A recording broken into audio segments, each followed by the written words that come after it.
Today, pursuant to the order of reference received from the Senate on October the 8th, we are pursuing our study on Newfoundland and Labrador's offshore petroleum industry.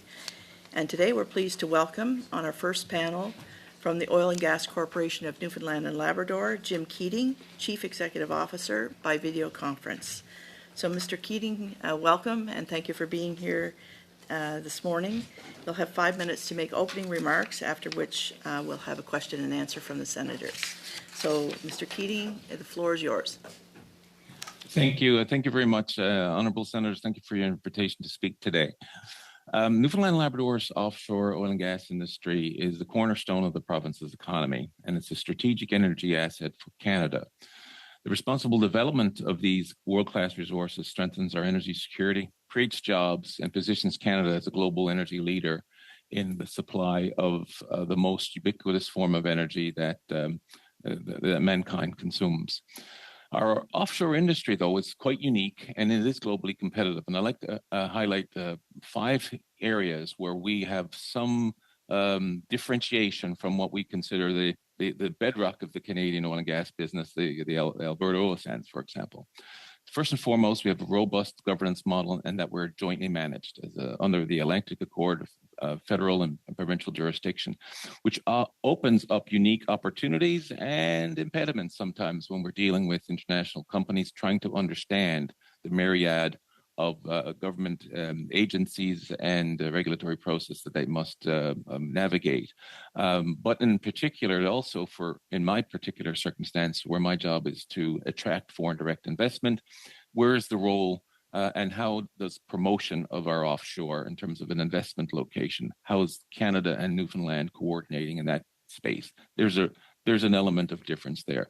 Second, our low carbon, globally competitive oil is recognized worldwide, and one of the leading producers of such advantaged hydrocarbons, Equinor, is positioned to develop what could be a world-class project with low decile emissions of 8 to 10 kilograms per barrel. This is an energy intensity that's the envy and almost half of the global average. Thirdly, we do have an enormous resource potential. We've developed over 1.2 billion barrels to date, and we've only licensed 10% of our offshore sedimentary basins. So we're very young in terms of our evolution. My company has invested over $160 million in geoscience programs to de-risk this resource base.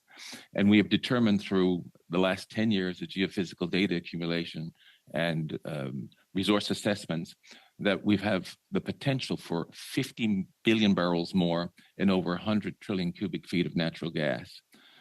This potentially means as many as 15 to 20 projects in addition to the 4 that we have could be revealed if we had a dedicated and vibrant exploration sector.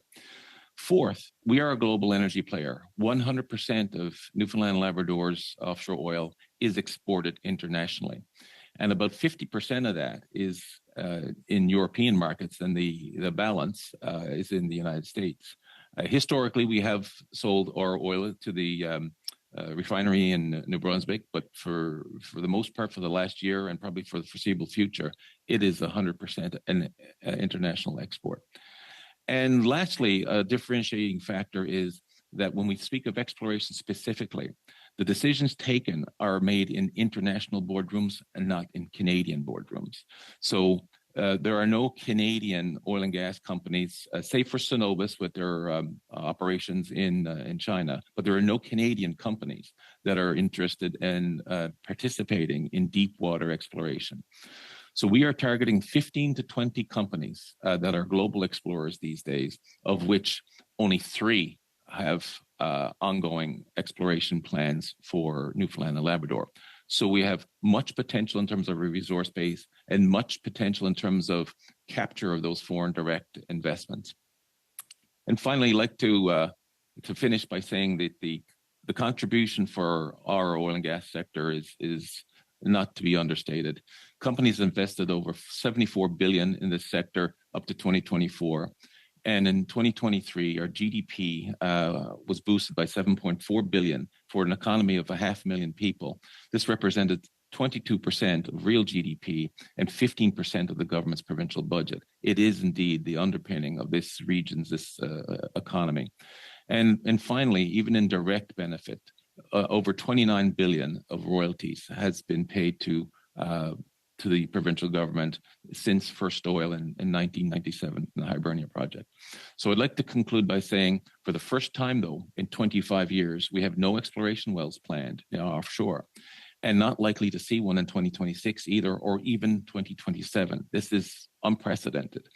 So with the strategies that we have put in place, where we had attracted through 2015 to 2020, $4 billion worth of exploration commitments and attracted over 14 companies. That's all been but suspended. And what we're looking for now is a pivot, is a turning point.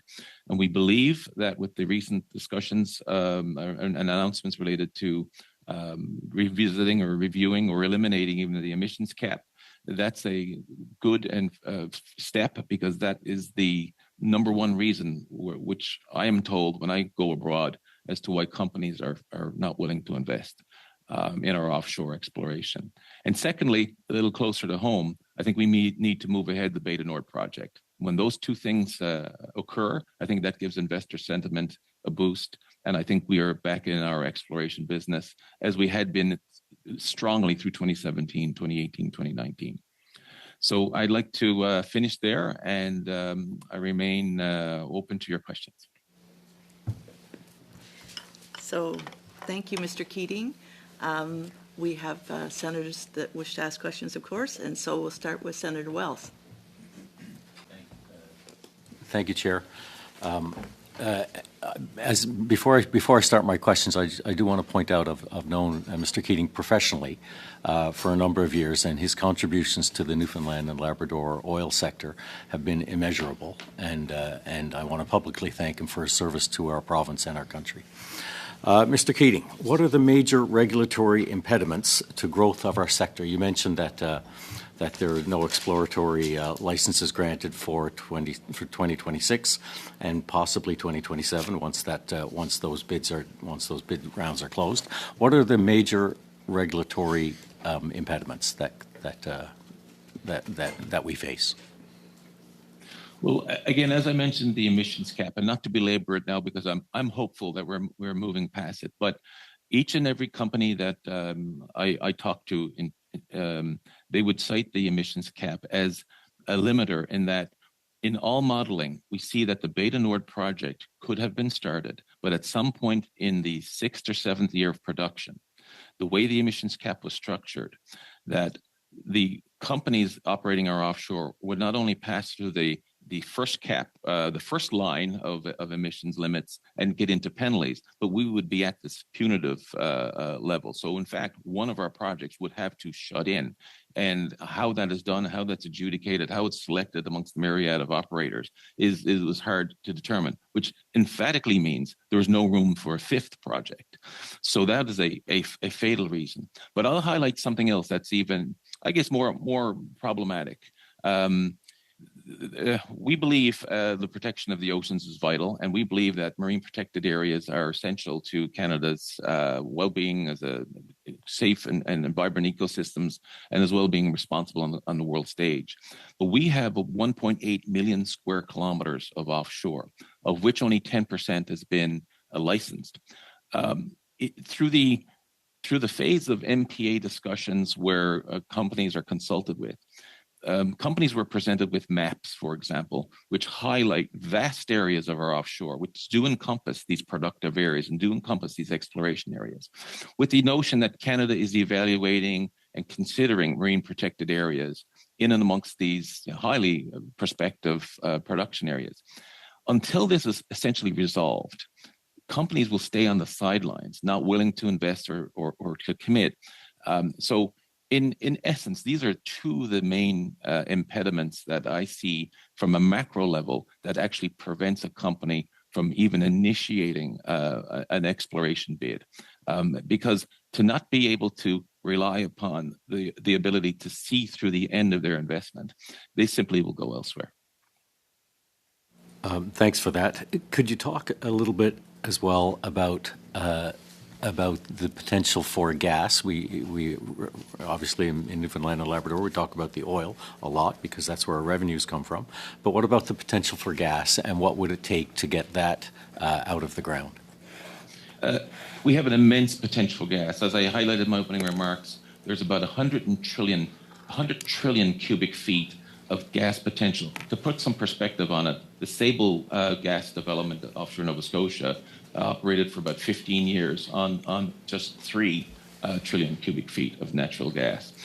It's my belief that there are two sources for natural gas development, which is key and pivotal, in particular for our export partners in Europe. One is through the Grand Banks gas, which is gas that's accumulated amongst the 4 producing fields.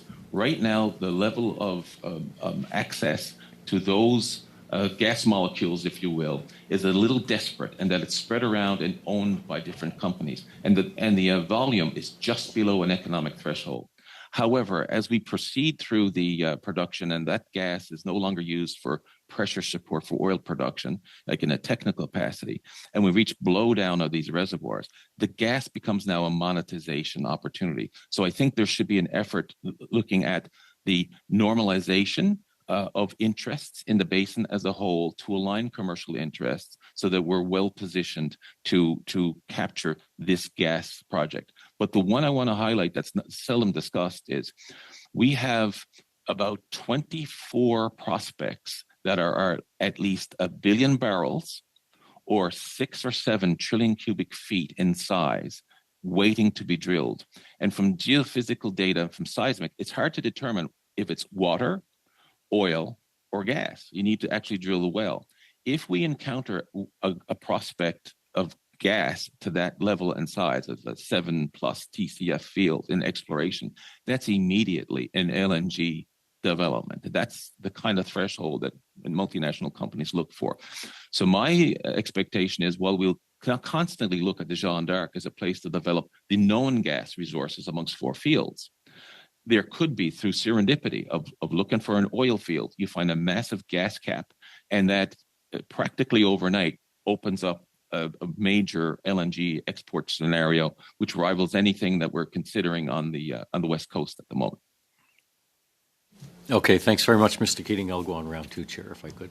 Okay, thank you. Senatress Milleville-Duchesne. Merci, Madame la Présidente. Thank you, Madam Chair. Are you hearing me in the translation? Thank you. Well, thank you for appearing this morning. I'd like to approach the question environmentally. Newfoundland and Labrador are quite proud of the fact that they produce clean product, and it can compete well with other grades of oil that are not so clean at the refinery point. Now, light crude is probably what is sought for by most consumers. And of course, there's anything between 10 and 12 projects that could be followed through. And are we speaking here of heavy crude, medium weight, and light blend? A light blend. In the parlance of oil and gas companies, it's between 28 to 36 API, which tends to mean that the level of effort and therefore energy, therefore emissions, needed to refine it into the different grades is lower than most other grades. In fact, it's some of the reason why our crude is actually attracting a premium to Brent. So Brent price today may be $61. We're selling some of our offshore crude at $62 and $63 because certain refineries in Europe are tooled to take that lighter oil and are seeking ours out and paying us a premium. So the Beta Nord project is no different. It'll again fall into that category.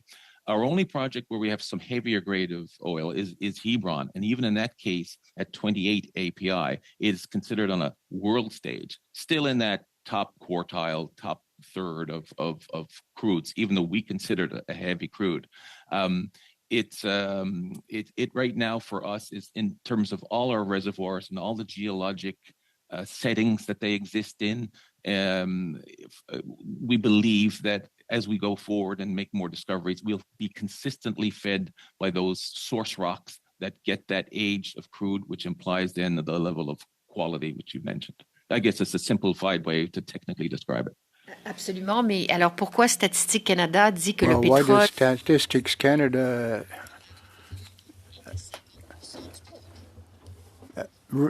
claim that 50% of the oil produced in Newfoundland and Labrador is in fact crude?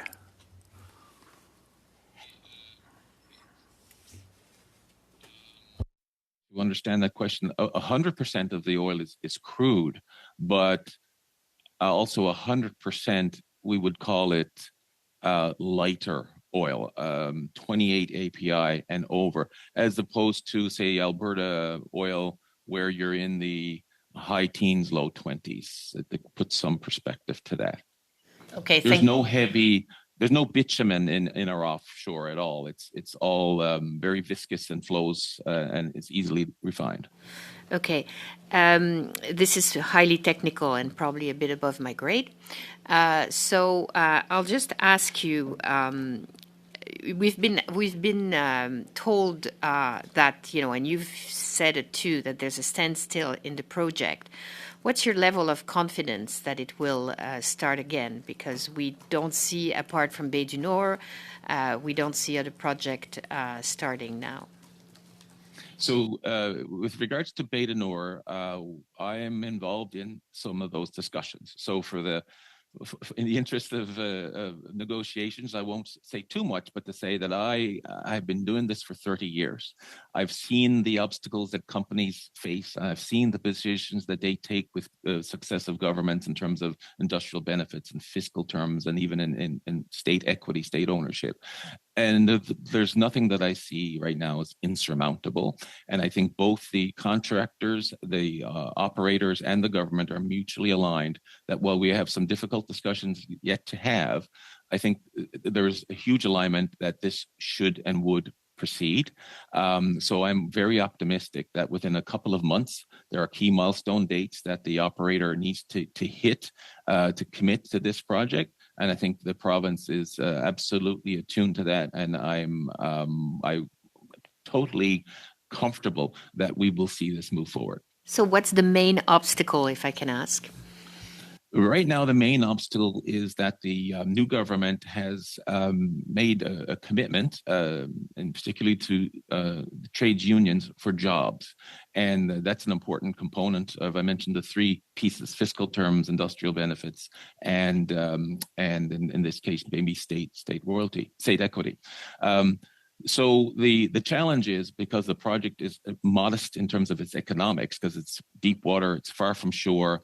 There's not as many barrels there in the Bay du Nord project as would, say, be in Hebron, that the economic robustness of it sort of forces the company to take a choice to apply a commercial approach consistent with a leasing model, where these fields, these facilities are typically built in Southeast Asia in big fabrication yards to reduce costs, and then they sail in and kind of hook up, and there's not a lot of opportunity for local benefit.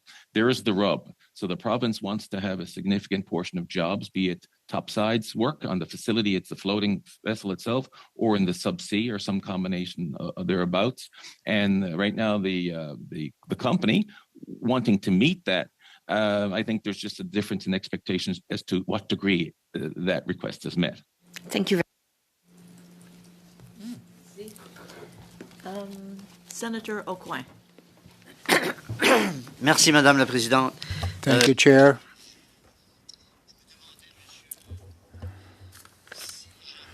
I was asking myself, if it goes forward,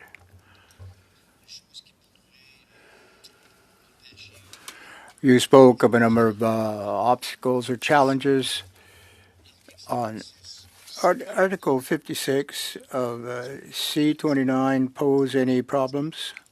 We've heard from witnesses that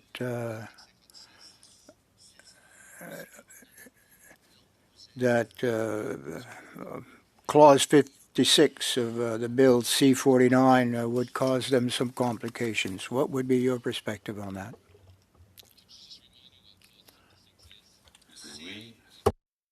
Oui, absolument. C'est que le gouvernement, Yes, that the government could,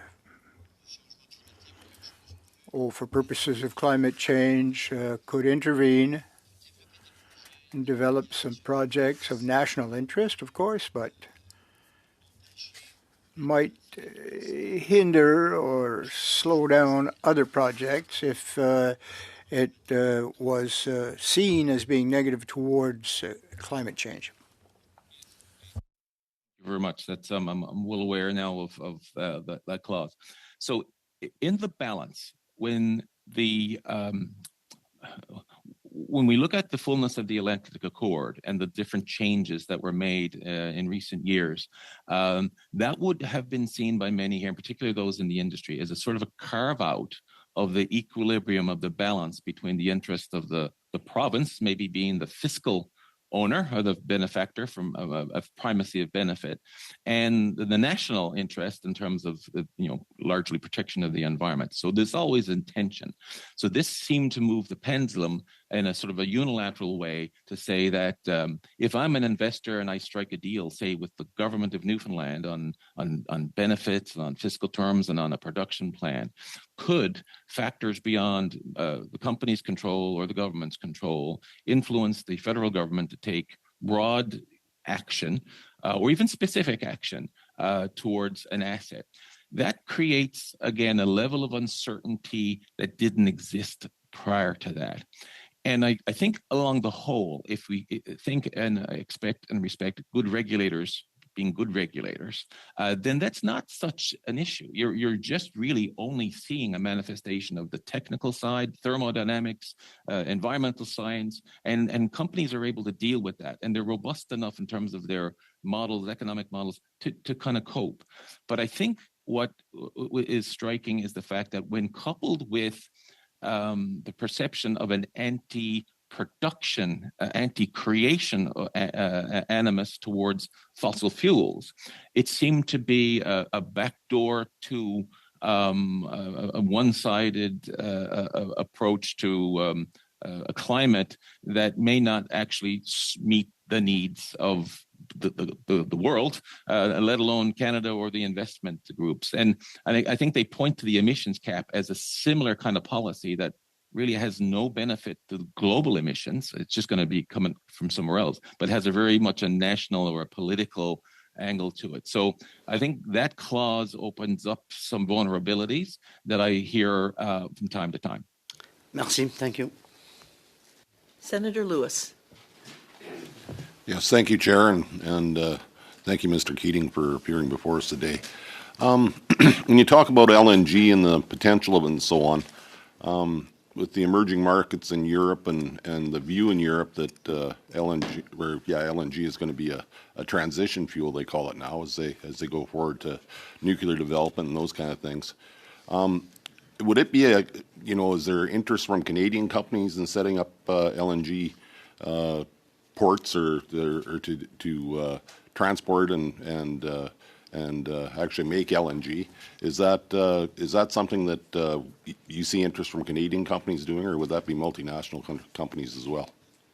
I see predominantly multinational companies. Most of the Canadian companies are really first and foremost focused on the West, on the oil sands, conventional foothills gas, and of course their LNG opportunities towards the West.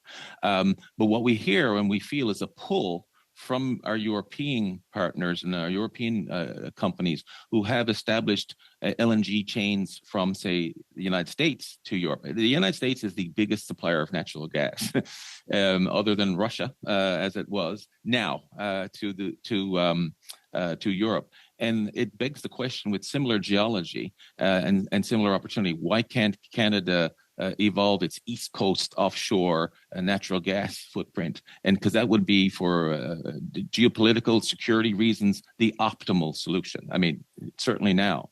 So we have companies asking us more and more about what's the gas prospectivity specifically over oil. And that's good to hear. And these are largely companies that are in the space where their discoveries worldwide in the last 5 to 7 years have been predominantly gas versus oil. So you can see that trend. I just want to make sure that Newfoundland and Labrador is positioned well, both from a policy and a regulatory view. A fiscal framework has to be in place for gas production. And of course, the prospectivity in terms of the knowledge of the geology is enough to attract that investment. But absolutely, more and more the AI world that we're in and all the server farms and the big electrolyzation of all things, more and more is being served by natural gas over coal. And we need to be a part of that solution. And I do believe our rocks have that potential. So I guess that explains why you don't have offshore Canadian companies active in Newfoundland, and just because they don't do it right. Is that well? That's there.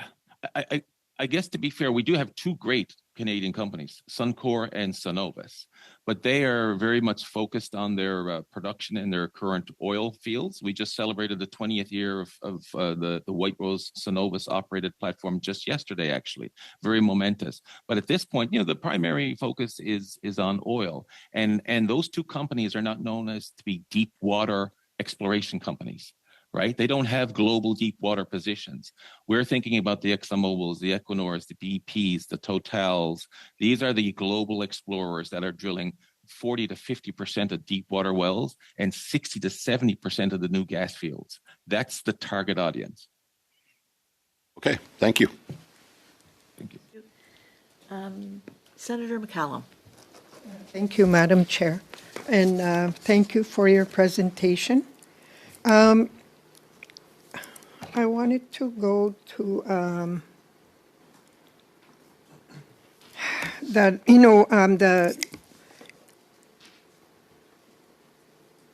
there's been a challenge to the legality of permits issued by the Bay du North project on the grounds that the environmental assessment for the project did not sufficiently consider the cumulative effects of tanker traffic outside the project safety zone, and that Indigenous communities were not adequately consulted. Do you think it's important for this conversation to be settled before you look at doing 15 to 20 more exploratory projects?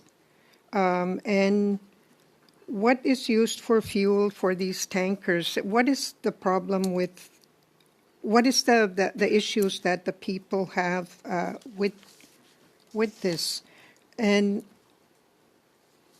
when we look at the alternative to energy sources that Canada has,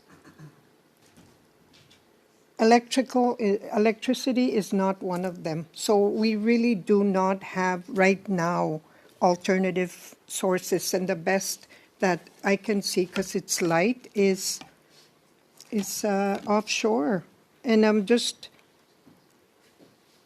what is it that we need to settle to better support that as we're going through into renewables and other forms of energy? We were told maybe nuclear would come.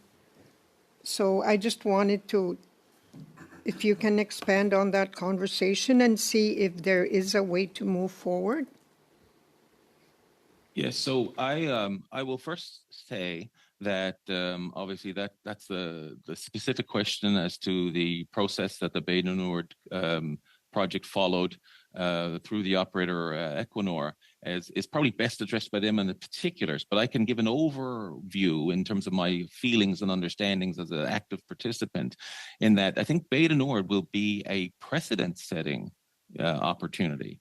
And we're so very fortunate that a company like Equinor, who's probably known, I mean, it's a Norwegian-based company. They are quite a successful state-owned company. 2/3 of their ownership is owned by the government of Norway. And Norway is considered one of the more progressive, best attuned at balancing the needs of the trilemma, the energy trilemma: security of supply, respect for the environment, and cost and access. If you can balance those three things, you actually have then an energy resource or system that can be relied upon and counted upon. So we're fortunate to have Equinor and BP as the proponents there.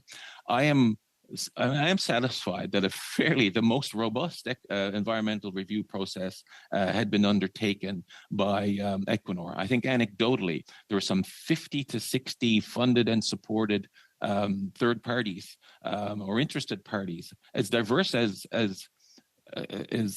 indigenous communities in the United States, that had wanted to weigh in on the particulars related to Beta Nord. So it was probably unprecedented, the most widest consultation of anything I've known up to this point. And I think the ability for the operator to navigate through that and ultimately receive the environmental approvals from Minister Guilbeault, I think maybe 4 or 5 years ago now, is exceptional, and we need to learn from that process. So in terms of being settled, I think the ultimate sanction of that project, which means first, they need this little agreement with the province in terms of industrial benefits, fiscal terms, and equity potentially. And then they go into the development plan application phase. And that's the most rigorous technical examination. That's going to take maybe a year plus or minus. So I think at the outcome of that, we will have lots of best practice from a policy perspective that the next project will likely fall into. Maybe some improvements, but for the most part, I'm comfortable that that's the right company to navigate that process.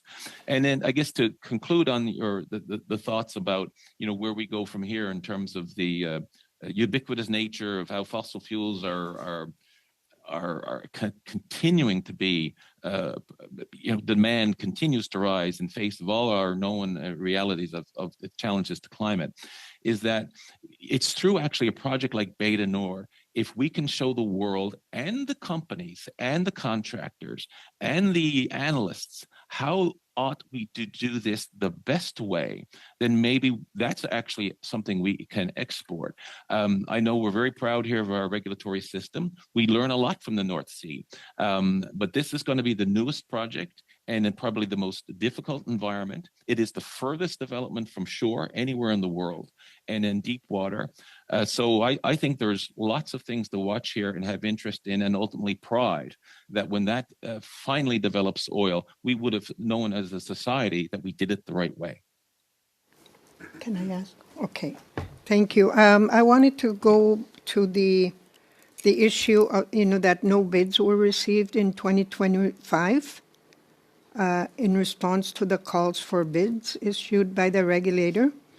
Does the regulator risk its impartiality with respect to not promoting the development of the petroleum industry by committing to enhancing the competitiveness of Newfoundland and Labrador's offshore area? I have a personal opinion about this after 30 years in this region.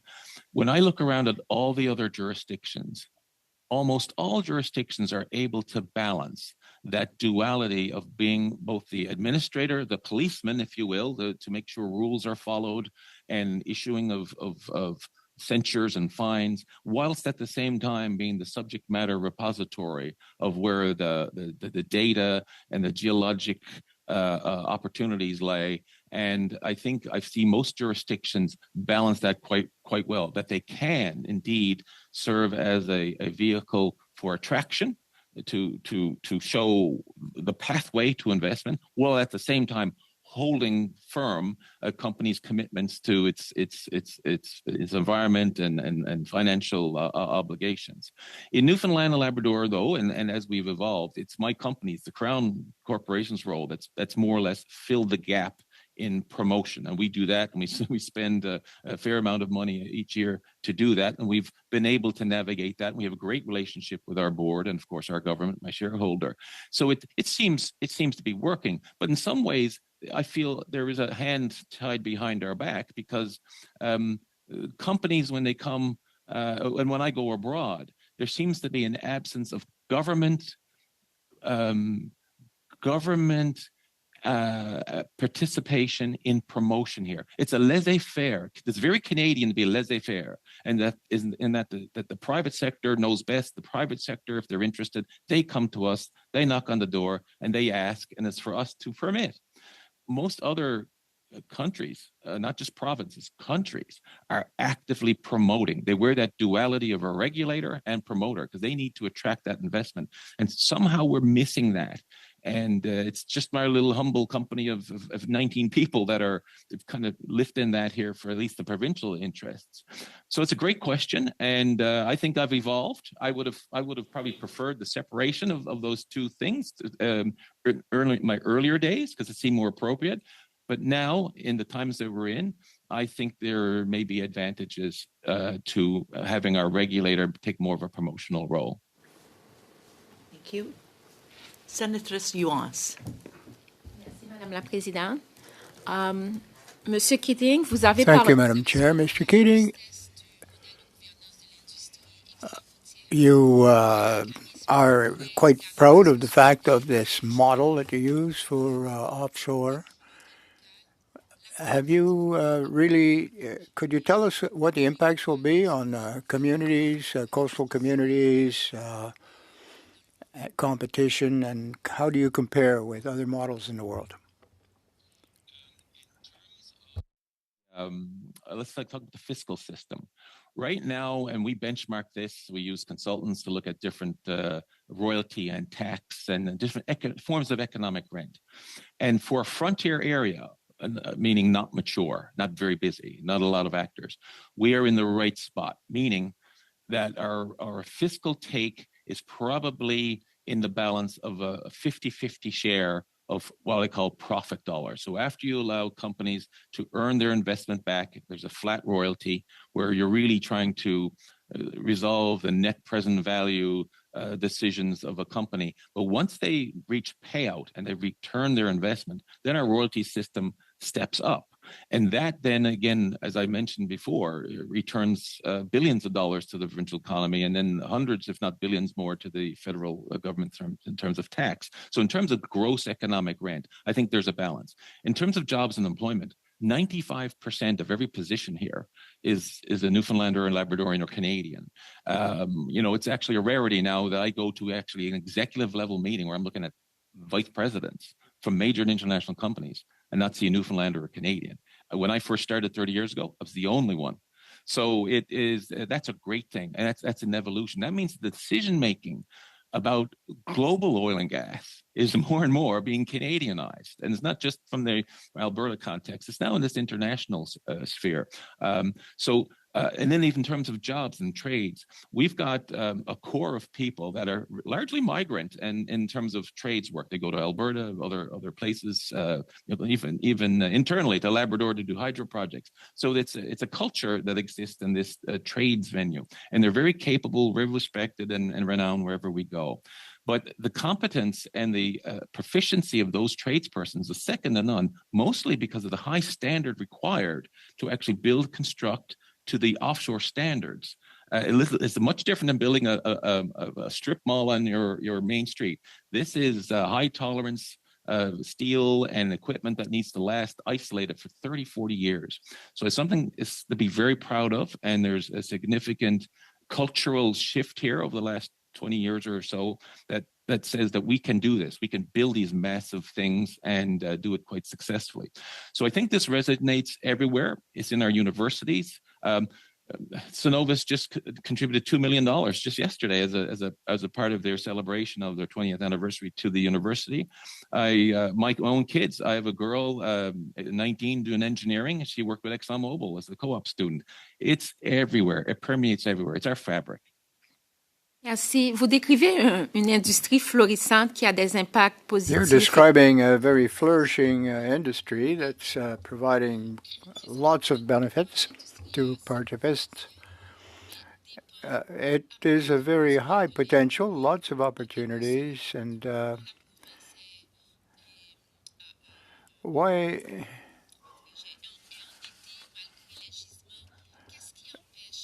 What is hindering Beige Noel to progress a little bit more quickly? How come there's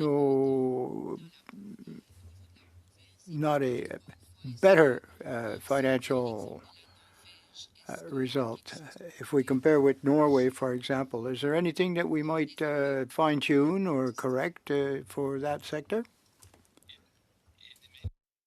Resides in the resource base.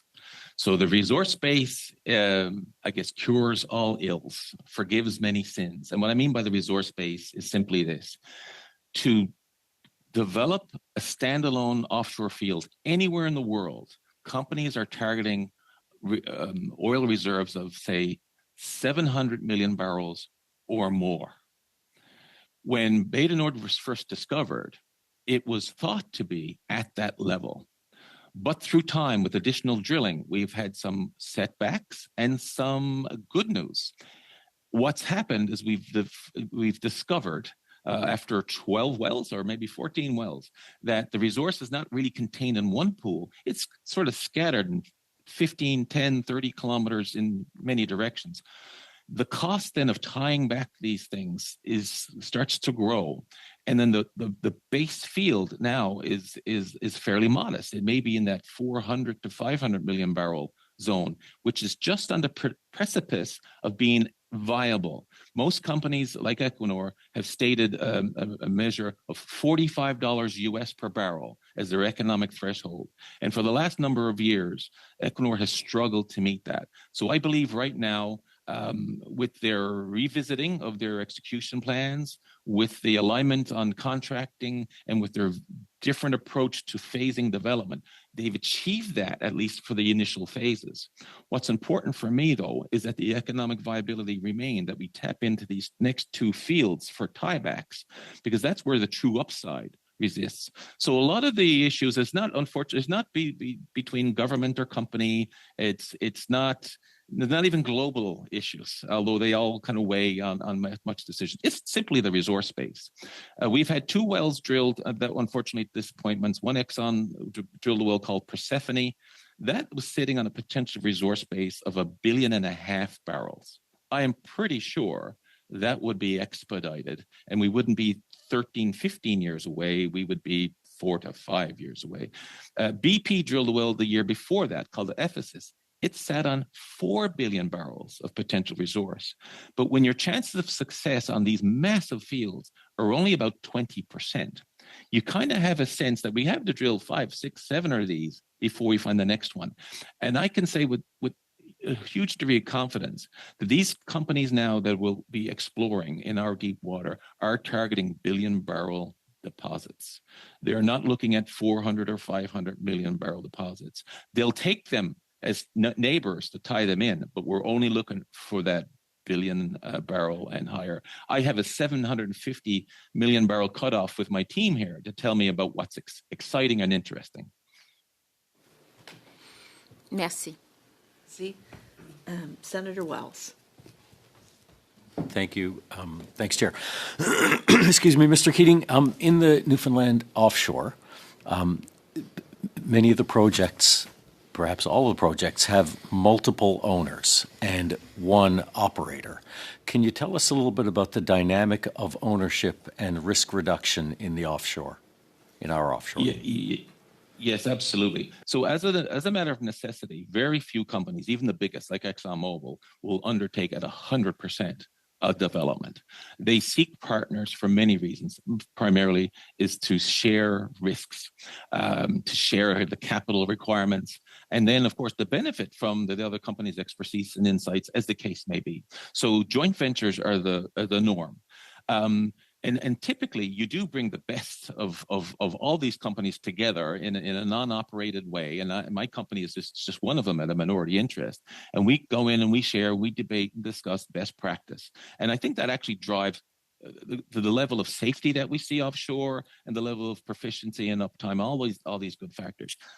On the downside, sometimes it does set up commercial impediments. In some cases, if you're sitting on a block and at say 40%, and your neighboring block you only own 10%, where are you going to drill the next well? Well, you're probably going to drill it in your block where you have the greatest level of percentage, or at least that's where your vote goes.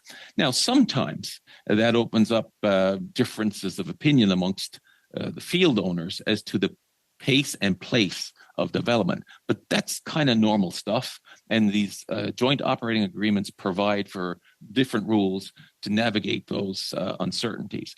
But it's largely unseen from the public. It's unseen from governments, and probably a little seen by regulators, but vastly underappreciated about all the commercial positions that companies can have.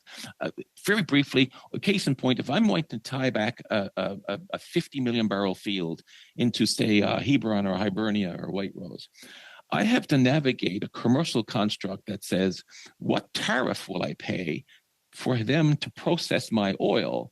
Because I'm getting the use of that facility that they paid for over time. And there's a balance to be struck. And Canada has a key role to play where it has a view to setting third-party access, for example, to break down the disproportionate interests that owners have to allow unfettered and certain access for the greater good. Really, it's for the resources for the benefit of the people. We want the owners to extract a financial incentive for it, but really we need to develop that.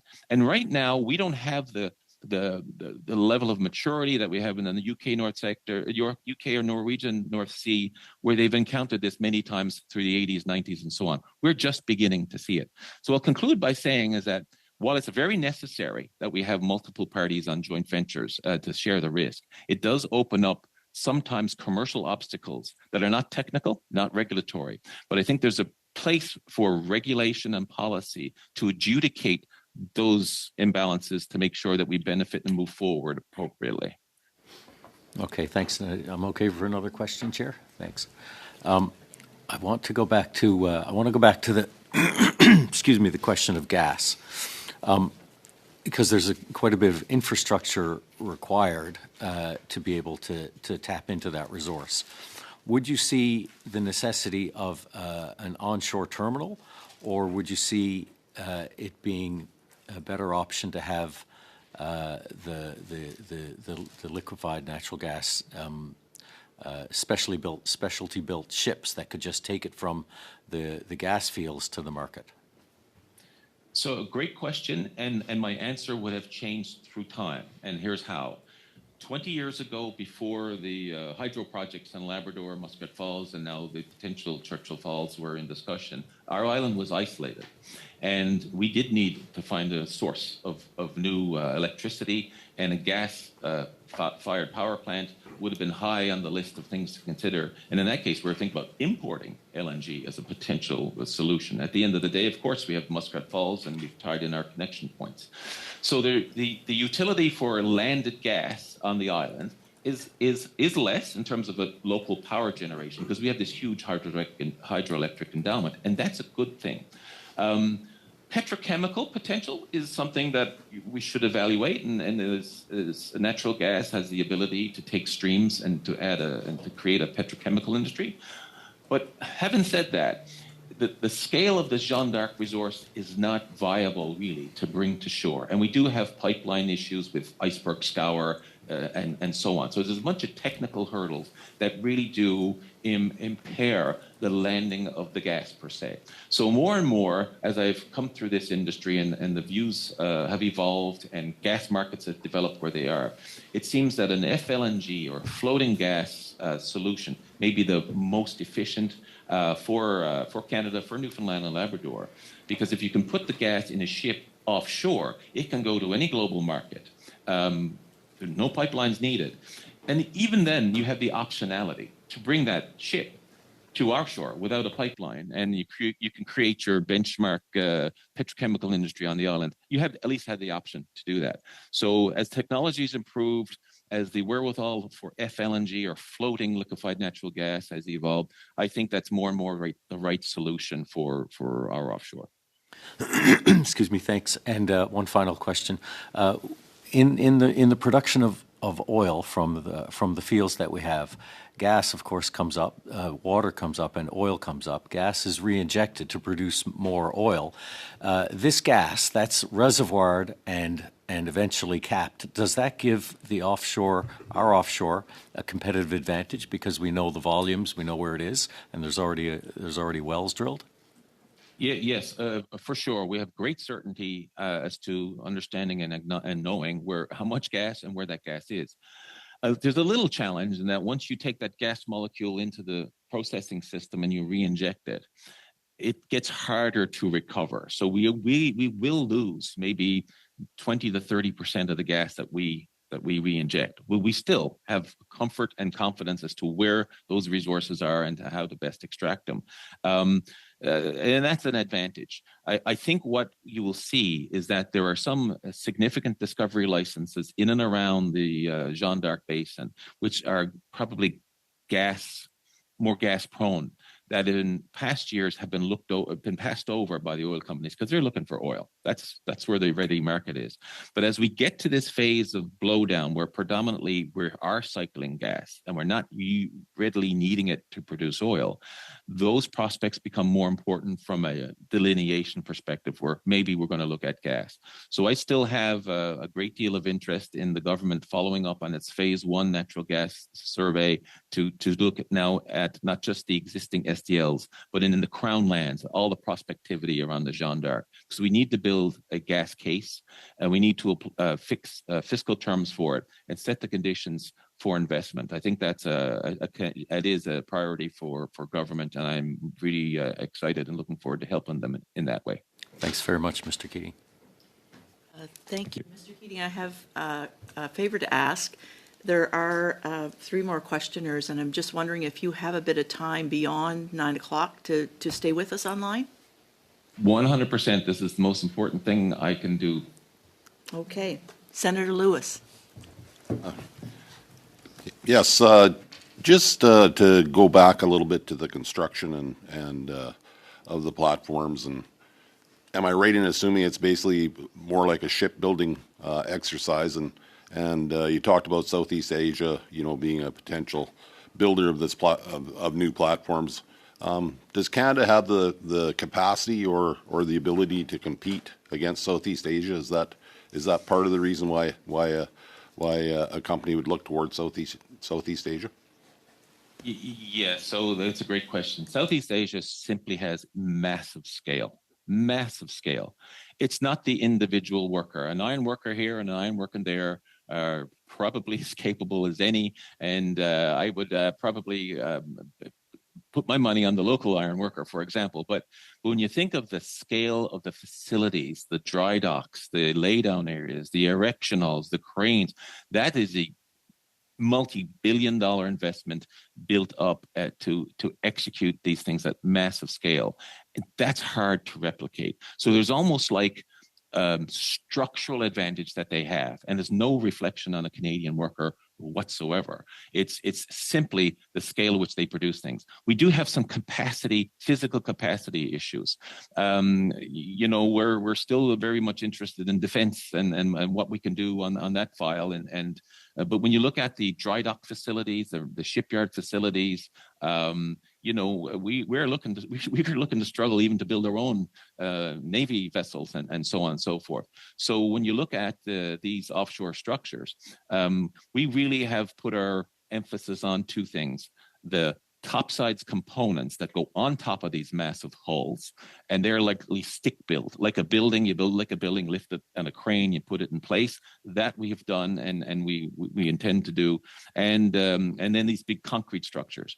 But my signal on the concrete structures is this: most of the world's oil companies now are looking in slope and deep water. So you can't build 1,000-meter deep GBS, gravity-based structure, you can build a 100-meter one.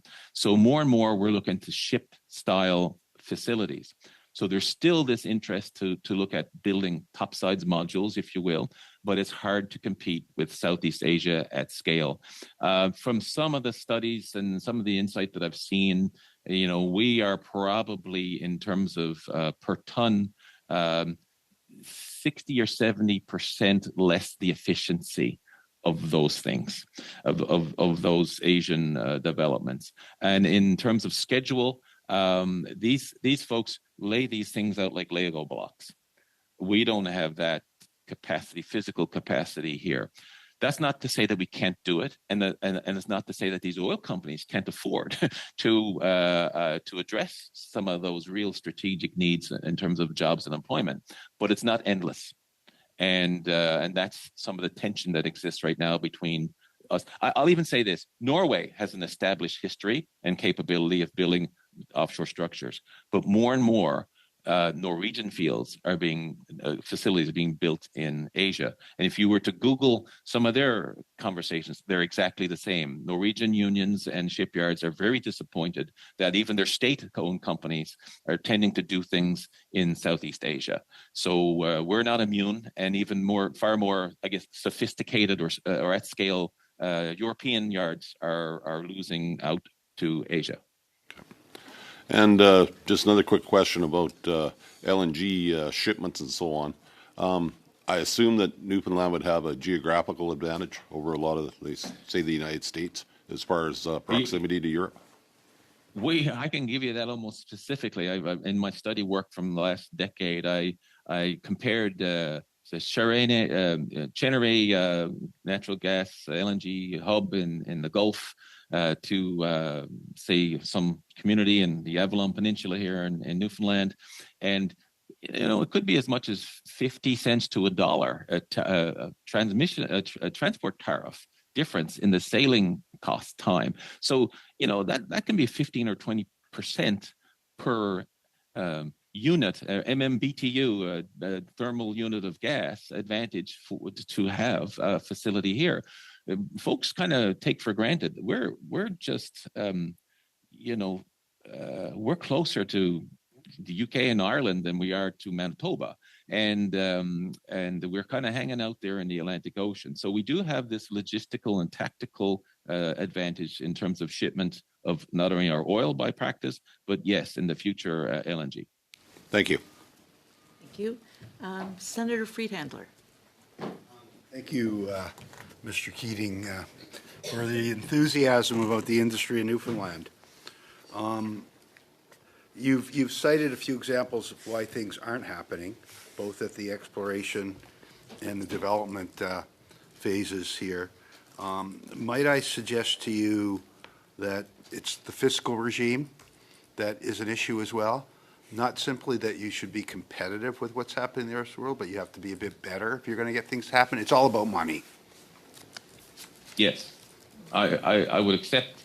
At the end of the day, when the oil companies do their modeling and they look at the fiscal economic rents, that's a fancy way of saying all sources of government take, they'll stack us up and compare against other jurisdictions.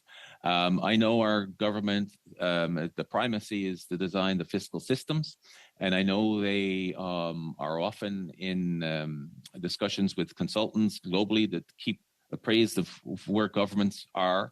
I mean, you see the UK have a windfall tax, which basically drove actors out of the UK, and actually my phone would start to ring, and unfortunately I've yet to see those companies materialize here. But countries manipulate their fiscal systems, usually on a go-forward basis, usually not retroactive. That's fatal, constantly.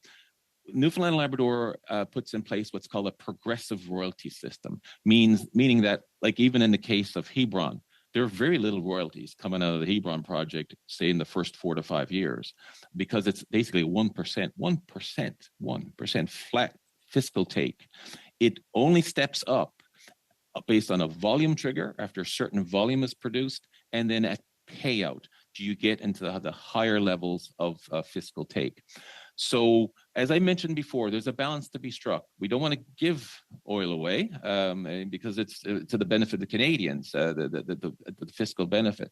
But we have to make sure as a frontier area, as in a fairly immature area, that we're not predatory or exclusionary. So it's a great question, and it is second only to the rocks. Is there oil and gas in their hills? It's if you got to have that first. If you have that, the next question is, how much do I owe you for it? What's the fiscal system?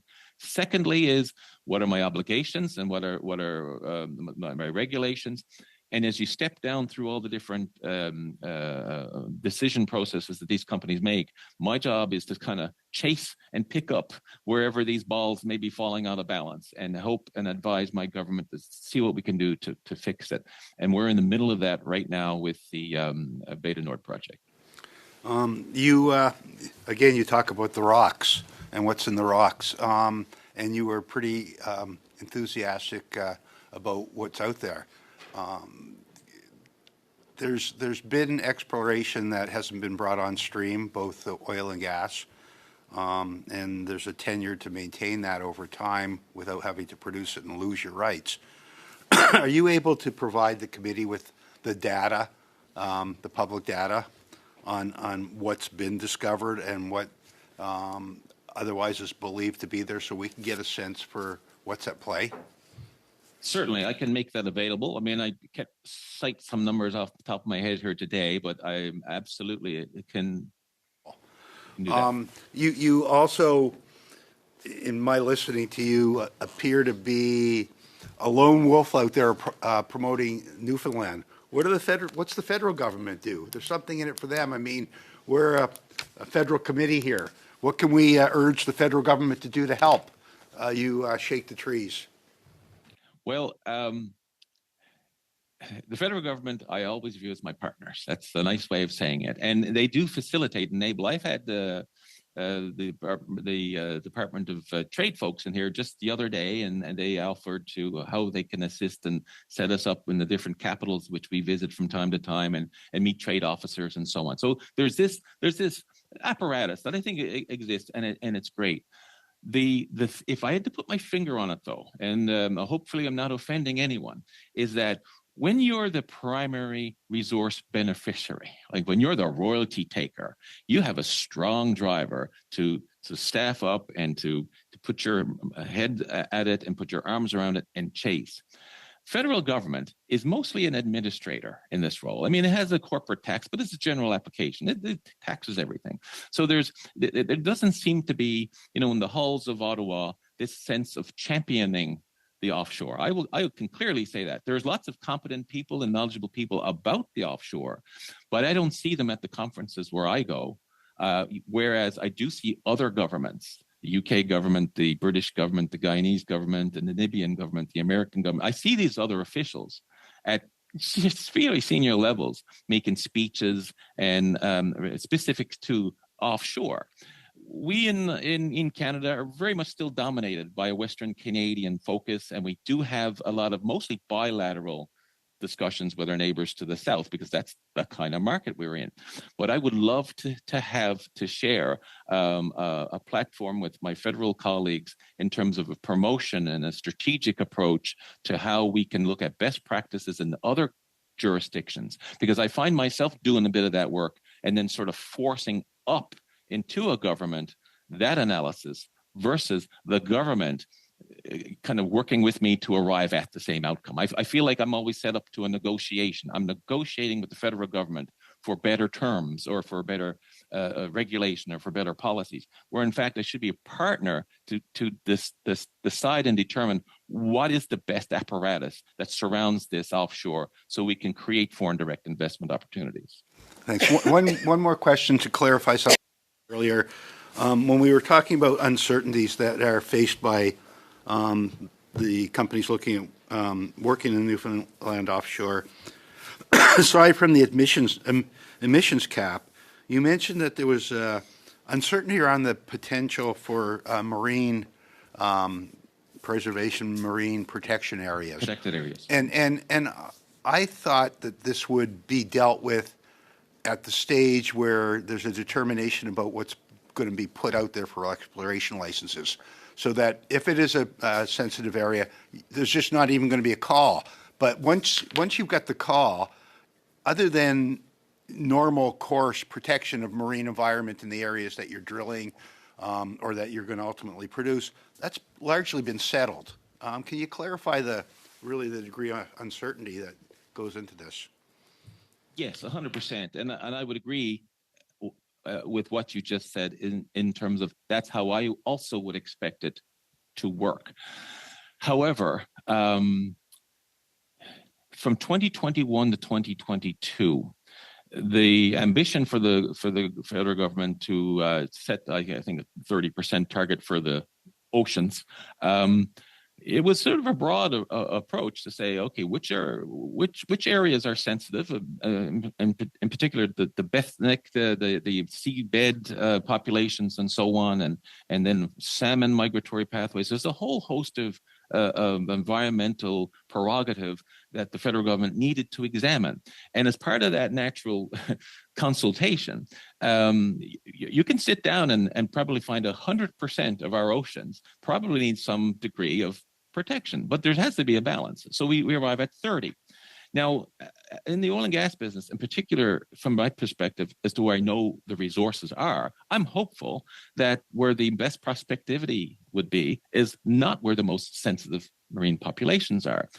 And for the most part, that is the way it is. And so I go along my job blissfully hopeful that they don't coincide. But we need to be respectful that if we can't produce in a particular area because of an environmental concern, we won't and we shouldn't. But here's the rub. The notion that basically a unilateral decision that can be taken without much science, I will say, because most of the discussions that we felt in 2021-22 had broad science, but not specific science. I crystallized it in a meeting that my colleagues were called to, where an official from government took out a map of the offshore, and they had a big pink ovoid across basically 30-40% of the productive area, and said that Canada is considering this area as a potential marine protected area, and we await your comments and concern. I will guarantee you everyone in that room from the oil and gas offices called their head offices in Houston or Oslo or London, as the case may be, and said, that license that we just acquired? There's a map I have that shows a potential marine protected area. So they live in constant tension that at some point, some decision is taken that may cause those licenses to be forfeit or go back to the state, and so that's real. That's a factual circumstance. So that had a chilling effect. From 21-22, that had chilling effect. And it keeps coming up. And I think there's a better dialogue now. There's a more maturity in terms of how both provincial and federal governments and the officials at all levels kind of talk and communicate around which areas should be approved for marine protected areas. And the industry is kept appraised. And I think that's a system that works well. But I think the ability of a unilateral decision that can sort of strike a collection of offshore licenses does indeed exist. And that's a little bit fearful. That's essentially expropriation in hindsight, and it's probably compensable to the companies. But I hear you. Yes. I hear you. Yes. Last question, Senator McCallum. Thank you. Thank you, Mr. Keating, for all the information you've provided. I wanted to go back to you said the resource base is very important and that the exploratory phase right now is not successful. You need to explore 6 to 7 areas to find the needed resource base. And at the beginning, you said you had wanted 15 to 20 exploratory projects. So, when you have finished and these exploratory sites have not produced a needed resource, what happens, and I don't know if this is the word, to decommission all these sites. And at the same time, at the end of the life cycle of an offshore facility, what is involved in decommissioning the facility, and what are the best practices, and what are the social and environmental implications of decommissioning offshore energy resource facilities and these exploratory sites? Because if you're doing that much drilling, it's a very dynamic area, and you're constantly producing, I don't know if issues is the word, of concern. Yes. So just to speak about the exploratory projects, each well, when you drill a single well, picture this, it sort of fills a space, a direct impact that equates to the size of a tennis court. Now, you can go out a couple hundred meters beyond that, and sometimes that's where the cuttings, the drill cuttings that you take from the ground, they're sort of deposited. And of course, there's preparations and acceptance for where these piles are going to be laid, and in particular in a benign area, and so on and so forth. So after a 3-month project, which is typically the duration of an exploratory well, you will be left with an abandonment where you plug and abandon, you pour concrete down in the well, you seal it up, and you test it to make sure there's no leaks, there's no gas, the well is in fact dormant. And what you're left with is effectively a steel pipe some 9 and 10 inches wide, capped and sealed for in perpetuity, but with cement, so concrete. There are tens of thousands of these around the world right now, and the level of problems you have where you have to go back in and remediate or fix these things are times 10 to the -4. They're very rare that you need to go back and deal with any of these. So what you're left with, for the most part, when I say there's a 1 in 4 chance, so 75% of these exploration wells. So if we drill 20 wells, 15 of them would just be left as a pipe in the ground and a pile of basically mud that would effectively form part of the seabed, and as it has been, attract marine life and corals. Then getting to the success cases. So when you have a field development and you may have 20, 30 wells, in particular in subsea cases, you get to a situation where after your 30, even 40-year productive life, the field needs to be abandoned. And what we mean by abandoned is, for sure, everything that floats on the surface is gone. They disconnect all these flow lines, basically a spaghetti of pipelines and umbilicals and communication systems. That ship is retired, probably repurposed some other jurisdiction, or broke apart, as the case may be, and all this stuff is removed from the offshore. What you're left with then is usually what's called a drill center, a template steel frame, maybe the size of, I don't know, a garage, a 2 or 3 car garage, and where maybe up 6 or 8 wells would have been collected in one centralized location. They are stripped of all material, all fluids, and those wells are indeed capped. So what you're left with then on the seabed are the wellheads themselves, and in some cases we even remove the templates, the steel frame. But for the most part, the steel frame is immaterial, and it too, through time, as we've seen abandoned fields in the Gulf of Mexico and the North Sea, they do actually attract marine life, and it becomes part of the setting.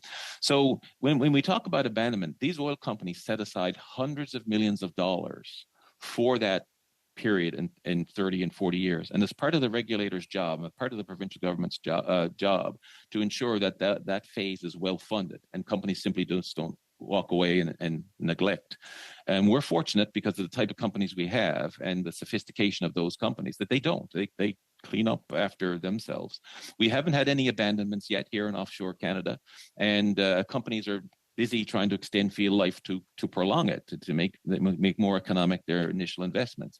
But I'm comfortable that these companies are well financed and set aside funds internally or cross-pledged amongst ourselves through our operating agreements, our mutual commitment to fund the abandonment of these fields.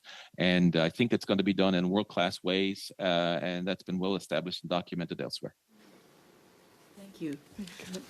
Just before we adjourn, I just have one quick question. It has to do with my home province of New Brunswick, and you stated at the first that there wasn't oil going from Newfoundland, generally speaking, to the refinery in St. John, and I'm just wondering why. Yeah, so it's very much market-based, and it takes a willing buyer and a willing seller. So we had a period maybe of over 6 or 7 years where some reasonable volumes were sent to New Brunswick, and I think through the ebb and flow of both the what that particular refinery needs and what feedstock it relies upon and requires, and of course then the quality and the type of oil that we produce, you will get a change. And I think what happens is, of course, you look at the motivation of the sellers in Newfoundland. The sellers want to get the highest price. So we'll sell our oil to the highest bidder anywhere in the world because it's in a tanker, and we are very fortunate to get sometimes premiums to what these published oil prices are. Now, if you're a refiner, you're not interested in paying the highest price. You want the best value or the lowest price of feedstock so that when you break it down and sell the subcomponents, you've got a margin. They're not often in a line. So my suggestion is that both parties are very happy in terms of the businesses that they're in. But I do believe, though, in terms of Canada being able to be completely energy self-sufficient and let's say security of supply. It's great knowing that we have an oil refinery in St. John that if we needed to, we could use it for the benefit of Canadians. And I think Canadians need to know that we have oil at Tidewater that we can export and get to the highest markets, to the most needing regimes and jurisdictions. And I think that's a great duality to have. Every now and then we cross over and meet commercially, and sometimes we don't. Thank you, Mr. Keating, and thank you for being with us this morning. You've been a very informative witness and spent more time than you had initially planned. So we'd like to thank you for your information and for your wisdom, and we're going to adjourn the meeting. My pleasure and honor. Thank you.